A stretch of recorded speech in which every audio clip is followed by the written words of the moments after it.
శ్రీ గురుభ్యో నమః. విశ్వరూప సందర్శన యోగం 11వ అధ్యాయం నుండి 42వ శ్లోకాన్ని పరిశీలన చేసుకుందాం భక్తి శ్రద్ధలతో.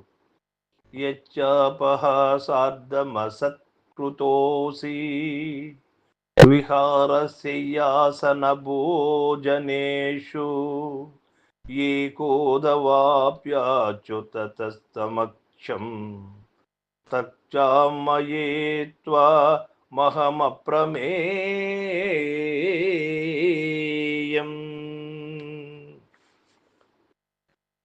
అర్జునుడు 41వ శ్లోకంలో ఏర్పడినటువంటి భావమే 42వ శ్లోకంలో కూడా ఏర్పడుతూ ఉన్నది.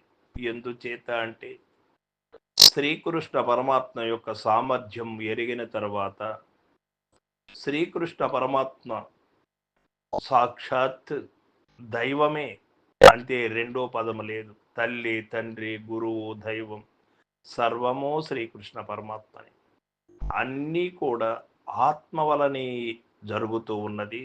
ఆత్మ కన్నా అన్యముగా ఏరే లేదు. అది శ్రీకృష్ణ పరమాత్మని తన ఆత్మగా భావించాడు అర్జునుడు. కనుక సర్వము నీవే, సర్వానికి కారణం మీరే కృష్ణ అని ఎప్పుడు తెలుసుకున్నాడో, తెలుసుకున్న క్షణమే అంతకుముందు సమాన భావం, నేను నీవు ఒక్కటే అనే భావన.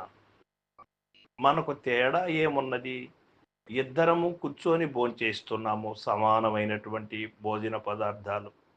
ఇద్దరు సమానంగా పర్యటిస్తూ ఉన్నాము, ఇద్దరము సమానంగా మాట్లాడుకుంటూ ఉన్నాము, ఇద్దరము సమానంగా ఈ యొక్క ప్రకృతిలో వ్యవహరిస్తూ ఉన్నాము కదా.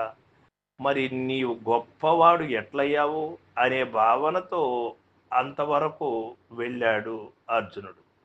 శ్రీకృష్ణ పరమాత్మ యొక్క తన యొక్క స్వస్వరూపాన్ని ఎరిగిన తర్వాత, శ్రీకృష్ణ పరమాత్మ గొప్పదనాన్ని ఎరిగిన తర్వాత గతంలో తనకొచ్చినటువంటి భావములకు పశ్చాత్తాపడుతూ శ్రీకృష్ణుణ్ణి శరణు వేడుకుంటూ ఉన్నాడు. ఇవి అన్నీ కూడా తన మనసులో వచ్చినటువంటి భావాలు.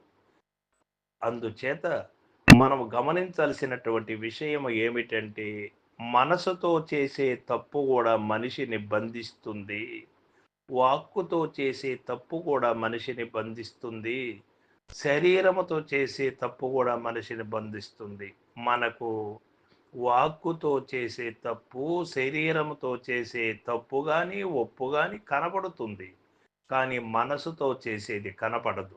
కనపడకపోయినా ఫలితం సమానంగానే ఉంటుంది.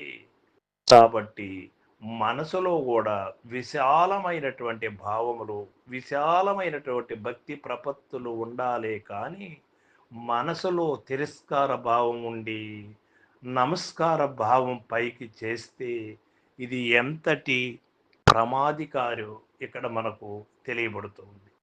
ఎందుచేత అంటే తన మనసులో కలిగినటువంటి కుక్షిత భావాలని కూడా పరమాత్మ గొప్పతనాన్ని తెలుసుకున్న తర్వాత ఏ విధంగా పశ్చాత్తాపడి అర్జునుడు నివృత్తి చేసుకొని మనసా వాచ కర్మన శిష్య లక్షణాలు కలిగి ఉన్నాడో, ఆ విధంగా ఈరోజు కూడా ప్రతి ఒక్క శిష్యునికి ఈ యొక్క మార్గం, ఈ యొక్క ఆచరణ అవసరమై ఉన్నది అని ఇక్కడ మనకు తెలియబడుతూ ఉన్నది. గురు శ్రేష్టత్వం, శిష్య లక్షణం ఈ శ్లోకముల ద్వారా మనకు తేట తెలివైనది. సర్వం సద్గురు పాదార్పణమస్తు. జై గురుదేవ.